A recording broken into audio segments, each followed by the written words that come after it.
All right, now we could look at some books. Yay. Starting off here, Ileana Rasputin is her name. She's had numerous aliases. Magik is normally what she goes by. She's been with the New Mutants. She's worked on the staff of Strange Academy, the X-Men. She's popped around here and there as well, but those are her main affiliations. Her first appearance is Giant Size X-Men #1, as we saw, as Ileana. As Magik, you have to wait for the Ileana and Storm Limited series, the little mini series. That's where she gets the name Magik. She has all kinds of powers, from the stepping discs to teleportation, to dimensional travel. She has sorcery powers of both light and dark magic, can control things in limbo. She has psionic shields. She can astral project. She of course has the soul sword. She cannot talk Japanese, and she cannot talk animals. And the armor as well that comes with that. As she uses the soul sword, she becomes more powerful. So there's our pretty girl for the week.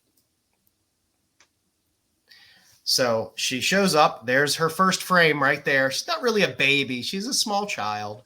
And that is where you get her, where they're showing because they introduce in Giant Size at the beginning, they introduce all of the X-Men, all of the new X-Men. So, you get a little bit about, Nightcrawler, you get a little bit about Storm. And when it comes to Colossus, you get to see his sister, because she is, of course, Colossus' sister. So you get to see her as a little kid there. Colossus then saves her from that out of control tractor there. You do see her bounce around a bit through the comics for a while. She just kind of randomly shows up here and there, but not really with anything of importance in some of the early issues. So in 146, you could see her in a frame there. She really comes into her own in Uncanny X-Men 160. You can see her start to get some of the fun dark powers.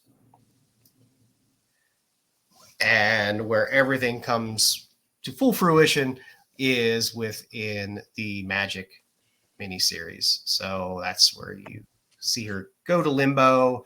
You have all kinds of weird things with her where she disappears for 7 years. Where was she? Oh, she was in limbo. Now we get to find out what happened there, how she got her powers, and how she becomes Magik.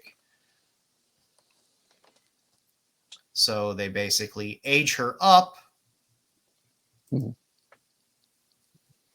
You do have a handful of little appearances for her there as well, because even after that series, you don't get a lot of her in a lot of books. She pops up here and there, but she's not really that interesting or important until you get to New Mutants. So she shows up in, if you want some of her early appearances, X-Men and the Micronauts. She's in a Raw annual, which is a great Bill Sienkiewicz cover, by the way, on that Raw annual. And to lead into New Mutants, this special edition has a fantastic wraparound cover, by the way. Thank you, Art Adams.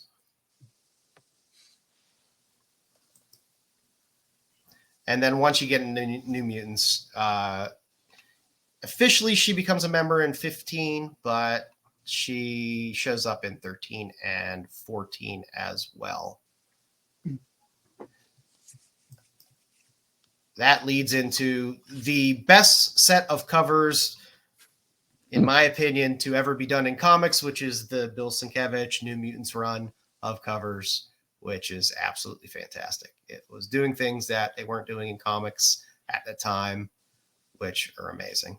And there's some fun covers with her for those Sienkiewicz covers as well.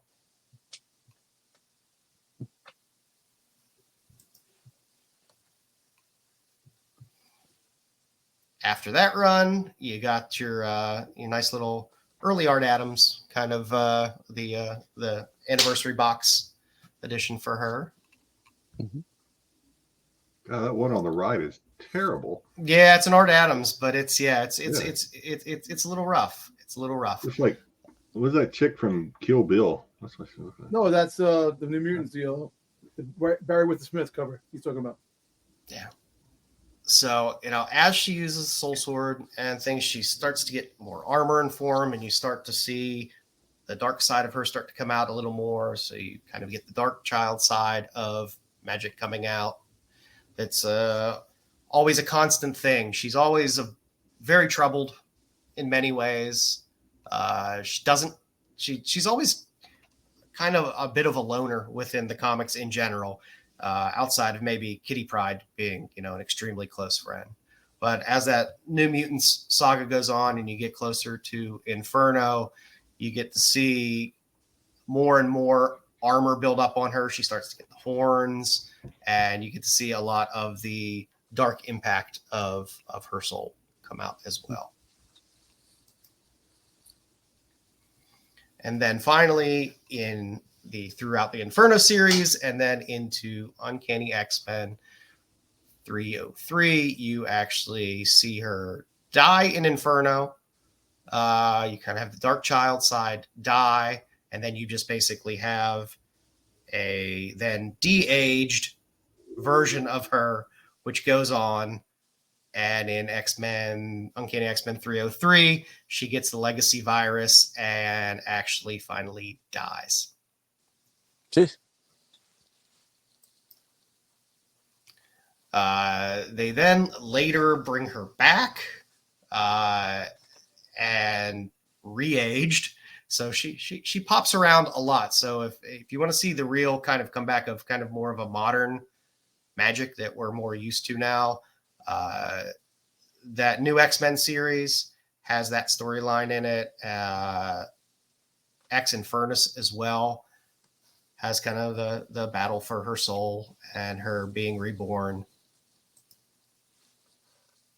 And some pretty nice covers as well.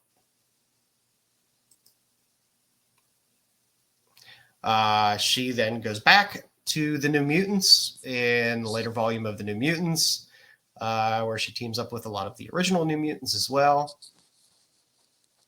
It's a nice gatefold cover.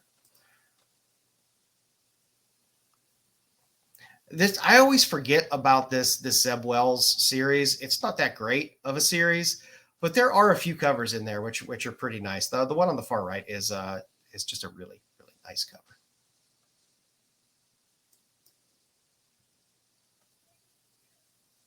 You get a good Fear Itself cover with her and her brother and Kitty, which is always nice.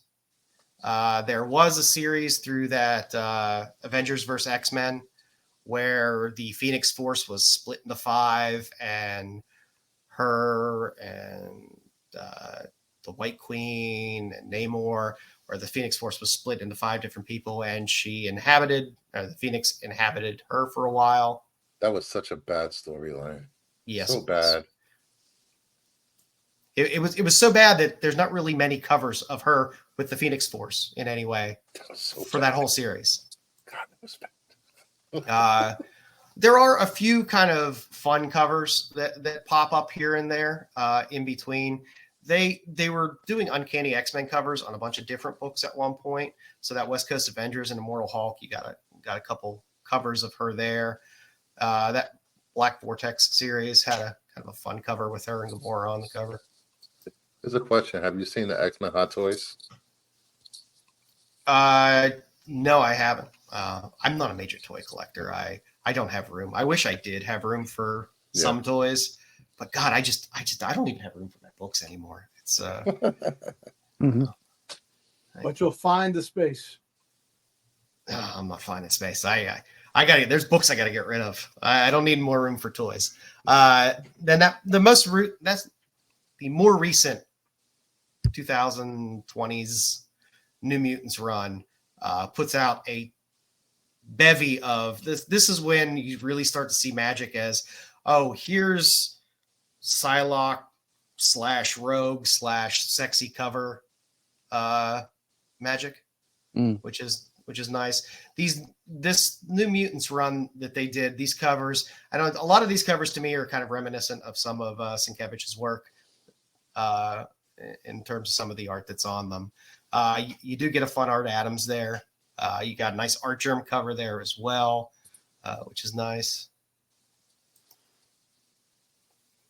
Again, there's a lot of fun covers on those New Mutants. You get her on a handful of covers of the X of Swords books because, well, it was a book about swords. Yeah, it is what it is.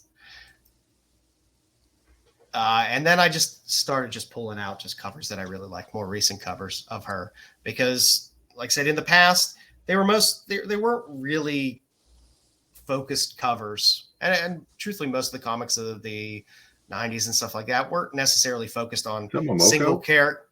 Yes, the first one is a Momoko. Not terrible. That's X of Swords. No, it's not bad at all. Now we seem to see a lot more books that are just focused on a single character, more like kind of pinup type covers that we didn't really have back then. So pulled some of those. On the far right, you have a Maria Wolf. I know people are very up and down about Maria Wolf. I like that Women of Marvel cover. It's a cool cover, and there's a lot of cool stuff going on in the background with that as well. That's a David Finch in the middle, I believe, a 1 in 50 on that X-Men 18. Some more fun New Mutant covers. I love the art on these, and they're just a lot of fun. Got her popping up on a Savage Avengers cover. She did have another little series out there, the Mystic Arcana Magik. There was the What If series as well. So if you're a DeCall collector and want a Magik cover, there is a Jeff DeCall. The What If Magik became the Sorcerer Supreme. If you like your John Tyler Christopher action figures, you got one of those as well. If you like all that garbage Hellfire crap, there is a Magik cover of that as well. And you get her Hellfire Gala outfit in New Mutants 27 as well. There's a nice Astonishing X-Men Jim Lee cover that's out there if you're a Jim Lee fan. That one I liked. Yeah. Again, I really like the New Mutants covers. Even the ones that aren't just like focused, because most of those covers are more action focused. It's ensemble type covers, but they're really well done, and it's a really nice series and some really beautiful art. She's on the cover there of Ultimate Invasion right in the middle. You got the old Cum Gutters Art Germ cover there. Is there a version for that one, or is it? Yes, there is. Sometimes I didn't throw up the versions because that way I can remember what books they are when they show up on the screen. And then you got a ton of exclusives that start to show up as well. Got a nice little Derek Chew over there on the X-Men 22. There's a version of that as well. You got some Nakayama. Got a little Scotty Young, if that's your thing. You got that Strange Academy one in the middle. I know it's Momoko, but that book is still a very highly sought after book. You get that graded in a 9.8. It still goes. It's a good one, though. I mean, even with the one with the trade dress. Her best work for. Yeah. She saved all her best work for Magik because it sure as hell ain't in Star Wars right now. Yeah, the one with the trade dress, a 9.8 will still go for several $100. The Virgin copy, I think, still goes for probably about $600 or $700. I always have to throw in some Zerti for Jedi. I don't think I have that one. I love the one on the far right is Chris Piccolo. I love Chris Piccolo. I love his art, and I dig that as well. That's an Ejikure in the middle.